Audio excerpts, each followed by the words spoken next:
Cleveland school fire. बात है 17 मई 1923 की, जहां क्लीवलैंड स्कूल के एनुअल ग्रेजुएशन के दिन एक ड्रामा ऑर्गेनाइज हुआ था और उस ड्रामा को देखने लगभग 300 लोग आए हुए थे और ड्रामा परफॉर्म हो रहा था स्कूल के ऑडिटोरियम में। इस क्लीवलैंड स्कूल का कंस्ट्रक्शन पूरी तरीके से लकड़ियों से किया गया था और लाइट सोर्स के लिए सिर्फ ऑयल लैंप्स का इस्तेमाल किया जाता था। इस स्कूल के फर्स्ट फ्लोर पे 2 क्लासरूम मौजूद थे और सेकंड फ्लोर पे ऑडिटोरियम था। ऑडिटोरियम को एक्सेस करने के लिए यहाँ सिर्फ एक ही स्टेयरकेस है जो कि टोटली वुड से कंस्ट्रक्टेड है। अब तक ऑडिटोरियम में सब कुछ सही चल रहा था और ड्रामा सिर्फ खत्म होने ही वाला था, तभी एक ऑयल लैंप दीवार से टूटकर नीचे गिर जाता है और उसका सारा तेल स्टेज के ऊपर बिखर जाता है और क्योंकि स्टेज वुड का बना था वो जल्दी से आग पकड़ लेता है। देखते ही देखते वहाँ पैनिक सिचुएशन क्रिएट हो जाती है।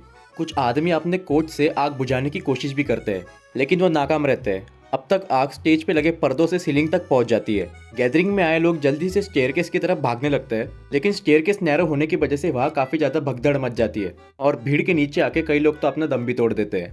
पीछे ऑडिटोरियम में रह गए लोगों की एक्सेसिव धुआं इनहेल करने की वजह से मौत हो जाती है। स्टेयरकेस पे अब तक इतने लोग आ जाते हैं कि स्टेयरकेस का स्ट्रक्चर उसे होल्ड नहीं करता और एक्सेसिव वेट की वजह से वो भी कोलैप्स हो जाता है और देखते ही देखते सिर्फ घंटों में क्लीवलैंड स्कूल राख में बदल जाती है। इस हादसे में लगभग 77 पीपल अपनी जान खो बैठते हैं। ये अमेरिकन हिस्ट्री की one of the deadliest fire मानी जाती है। शिरोकिया डिपार्टमेंट स्टोर फायर। बात है दिसंबर 16, 1932 की, जहां टोक्यो का शिरोकियो डिपार्टमेंट स्टोर क्रिसमस ट्री से सजा हुआ था और इस स्टोर के टॉय सेक्शन में एक क्रिसमस ट्री मौजूद था जो कि पूरी तरीके से लाइटिंग से सजा हुआ था और नीचे के और ऊपर के फ्लोर को एक्सेस करने के लिए सामने ही एक स्टेयरकेस मौजूद था और जहां क्रिसमस ट्री था वहां के सभी जगह पे सॉफ्ट टॉयज मौजूद थे जो कि मेनली वुल और कॉटन से बने हुए थे। सुबह के 9:15 बजे थे, तभी डिपार्टमेंट के क्लर्क ने नोटिस किया कि ट्री पे लगे लाइटिंग में स्पार्क हो रहा है और उन स्पार्क्स में से एक चिंगारी निकल के टॉयज की तरफ डायरेक्ट हो गई और क्योंकि टॉयज फ्लेमेबल थे उनमें आग लग गई और देखते ही देखते पूरे सेक्शन में आग फैल गई। आग ज्यादा फैलने का मेन कारण सामने लगी स्टेयरकेस थी क्योंकि स्टेयरकेस में से आने वाली फ्रेश ऑक्सीजन कंबशन को सपोर्ट कर रही थी।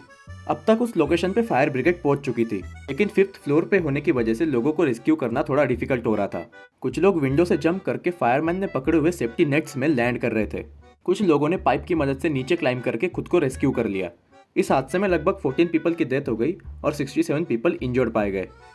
Gulf hotel fire. बात है 7 सितंबर 1943 की, जहां ये होटल प्रीस्टोन स्ट्रीट पे लोकेटेड था। उस रात इस होटल में 133 कस्टमर रजिस्टर्ड हुए थे और उनमें से कई लोग या तो बूढ़े थे और कोई तो ड्रंक थे। मिडनाइट के समय होटल के क्लर्क को कुछ लोगों द्वारा अलर्ट करवाया गया कि सेकंड फ्लोर के मैट्रेस और बेडशीट में से धुआं निकल रहा है और ये काम शायद किसी केयरलेस स्मोकर का था।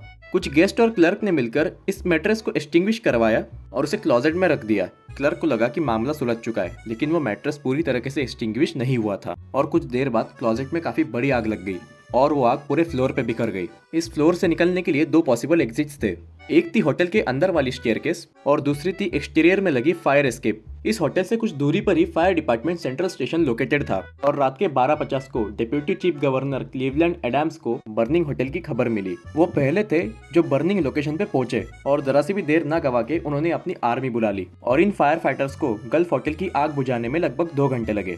इस इंसिडेंट में 55 पीपल ने अपनी जान गंवाई और 30 इंजर्ड थे। वीडियो पसंद आए तो सब्सक्राइब जरूर से करो और नेक्स्ट टॉपिक का सजेशन कमेंट सेक्शन में बिल्कुल से दो।